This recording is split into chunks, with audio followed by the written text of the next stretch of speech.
Hello, everyone, and thank you all for joining us here on LA Social Science. My name is Otis Noble III, and today, once again, I get a chance to have a conversation with one of the outstanding faculty members we have here at UCLA. And I'm really excited about today because I get to talk to a black superhero. Um, you know, uh, Archaeology is a space that we don't get a chance to interact with a lot. And my first introduction to it was Indiana Jones. But I'm gonna let that go. Without further ado, thank you, Professor Justin Dunavan, for allowing us to talk with you today. Thank you. Thank you. Good to be here with you. So I always ask one question, and we're almost on the other side of the pandemic. But is there a book or music or a film that helped you get through the pandemic? You know what I did to help me initially get through? I started doing this thing every day for, I think it was probably like 2 months. I would go on YouTube and look up a different Black artist Mm. and just watch videos on everybody from Augusta Savage to Charles White to just different artists, like contemporary artists coming out now. And I think that helped me really open up and kind of Yeah. see the world from a different perspective while I was confined in my little room. Wow. Wow. Yeah. Like I said, just bad superhero. That's what I'm talking about here. So others like me who may have never really interacted with a real life archaeologist, tell us about, what an archaeologist, interacts with, and then also talk about some of the questions you are interacting with as it relates to your research. Yeah, definitely. I guess to give you the big picture and sort of narrow it down, archaeology is a branch or a subfield of anthropology in the United States in the way that it's studied. So we study the human experience through material culture. Hmm. And as archaeologists, we actively excavate various archaeological sites. Some cases it's underground, some cases it's underwater. And through that exploration, we try to look at the things that people have made in the past, the ways they manipulated their environments, the things that they created, and what they left behind and the remnants of it. For me as an archaeologist, it's a sort of new archive in a way, a means for me to explore the Black experience, particularly in the Americas, where written records either have been incomplete or have been biased. And so I've been using archaeology, I'd say over the last 15 years now almost, that I've been studying archaeology as a Hmm. means by which to explore that and to get at some of these deeper questions of how it is that we made life in the Atlantic.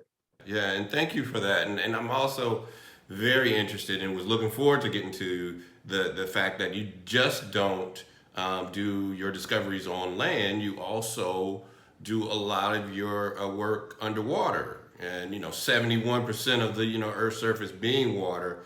I know there's a lot of information that because of it being submerged, we don't have access to. So talk to us a little bit. How'd you get into scuba diving? How did you really kind of get to that place where you're using that as a method? Yeah, no, definitely. I mean, again, it roots back to that. And, I tell my students and my colleagues, it's good to have fundamental questions that kind of root and ground the work that you do. And Hmm. for me, trying to uncover Black history and more fully understand the Black experience, archaeology was one tool. When I had the opportunity to go underwater, I had to take that time out and learn that skill so we could look at that aspect as well. So I had co-founded the Society of Black Archaeologists back in 2011 with Dr. Ayanna Flewellen, who's now at UC Riverside. Hmm. And we had gotten an email from an organization called Diving with a Purpose. And they had been helping the Smithsonian map slave shipwrecks off the coast of Mozambique. Hmm. And they were really interested in getting more Black archaeologists involved because they were recreational scuba divers, but didn't necessarily have formal archaeology training. Hmm. So we connected back in Washington, D.C. when I came back from my field work in Ethiopia. And they said, we want to build out a program to train Black graduate students in scuba diving so that they can begin to do underwater archaeology and ask critical questions around all the sites that are out there that we just don't have the capacity to explore. Right. And so Right. from there, Ayana and I became the first two guinea pigs. We went to the pools, retaught ourselves how to swim, got Yeah. the scuba certification, and then literally started going out and helping crews map and excavate underwater. And thank you for dispelling one of those myths. Black folks do swim. We do, we do. We've been for a long time. So in addition, and thank you for that. One, because I know there's a lot of history that is, being discovered by you and your colleagues that, is going to tell us a different story. Having a fifth grader right now who's learning a lot about, the Civil War and a lot of, history, I'm glad that there's folks out there like you who can give him a different story to connect to, right? And it just didn't start here in the Northern Hemisphere. There's some history that predates that. So you're giving them real pieces to touch on. So I appreciate that. But it's not just that you were dealing with. You're dealing with a lot of community organizations as well. Tell us a little bit about that and how it connects. Yeah, definitely. So one of the things that we've been trying to do in archaeology is really change the way fundamentally that archaeology has been done and can be done. So we have a sort of protocol now. Whenever we do archaeology in a new place, we make sure there's a media component and a training component. Mm. Because part of it is this idea that we should be irrelevant in the places that we're working. We should have enough capacity there for individuals to be able to identify the sites that are significant to them, to excavate if needed, and then to interpret their own artifacts and their own heritage. Mm-hmm. So as a result of that, what we've done right now, historically, we've built out a program in St. Croix in the US Virgin Islands. And we're excavating an 18th century Danish plantation. And in addition to our excavations, we've also partnered with an organization called Archaeology in the Community and the Caribbean Center for Boys and Girls. And through that process, with some funding from the Smithsonian, we've been able to run a 1-week training program for kids from the Caribbean Center for Boys and Girls. So we take middle school and high school kids and show them how to do archaeology. Wow. We're gonna need you to do that here as well in LA. We're gonna work that out. We'll talk about that offline. But just thinking of that, telling our own stories, that's what came to mind as I was listening to you talk is, once you give folks the tools in their communities to, investigate and also, give some pieces of their family history, you allow them to be a part of the storytelling. Mm-hmm. So, and I know you had an amazing piece that you sent me a link to. Tell us about that. Give me the name of it so other folks who may be watching, they can go watch for themselves. Yeah, definitely. So I've done a couple pieces through Hulu fairly recently.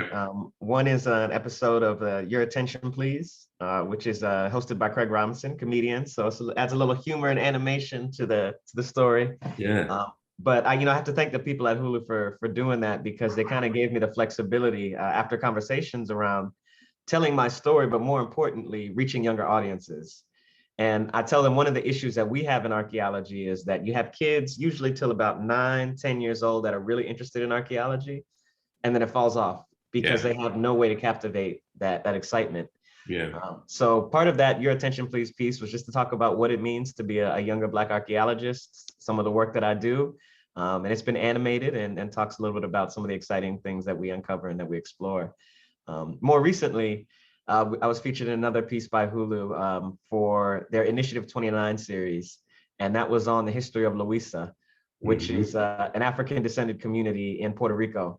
And that was just an amazing experience. I was led around the community of Loíza by Celso Gonzalez, who is a major prominent street artist, muralist, and he does a lot of mosaic work. And he grew up in the community, actually came out here to LA for a few years and expanded his art practice and then moved back. And we got to see some of the origins of bomba music, some of the unique foods to the Black community in Puerto Rico, which is different from the foods in Puerto Rico more widely. And just to explore that environment that cultivated that. Yeah, no, I was a little jealous. Them sisters, that food they were cooking looked amazing. So next time we're gonna have to bring something back. We'll collaborate. And we're gonna put links for both of these pieces in underneath the description of this video, so therefore folks can go and get a chance to look at it. So Professor, all the places you could have landed, UCLA. I'm in love with UCLA, being from the Midwest. But for you, why was it UCLA that you chose? Yeah, it's interesting. I'm from the East Coast originally, from Maryland, and my parents are from New York. So I think a lot of people expected me to stay on the East Coast. But coming out here to LA and meeting the faculty, meeting the administrators, and seeing what their vision was for this university really opened my eyes to some new collaborative possibilities. I mean, the student body population here, people coming as non-traditional students, students from various backgrounds, it's pretty much unmatched for many other institutions around the country. The resources available to them, and then the flexibility to research, I think, is also big. You know, I'm an archaeologist, I do archaeology, but again, I have this bigger mission. And sometimes that might mean, you know, I need to go do a documentary piece to talk about Black history. Yeah. That's not archaeology. Yeah. Or maybe it means I might need to set up a youth training program, which doesn't count as a publication or a book project. Right. But they give me that flexibility here, and there's a lot of support around that. And I think they're really in line with my vision of a public institution, which is, you know, we're funded by taxpayers' dollars. Mm-hmm. We have a service first and foremost to the communities where we operate in. Mm-hmm. And I think that can be really actualized here at UCLA. So I'm excited. And, Definitely. you know, the sun, the weather, all those things also add to it. No, you can't beat that. You can't beat that. Professor Justin Donovan, thank you so much for letting me bother you today and getting on your calendar. We got to figure out some work to do because you're doing amazing things. Like I said, superhero, professor superhero.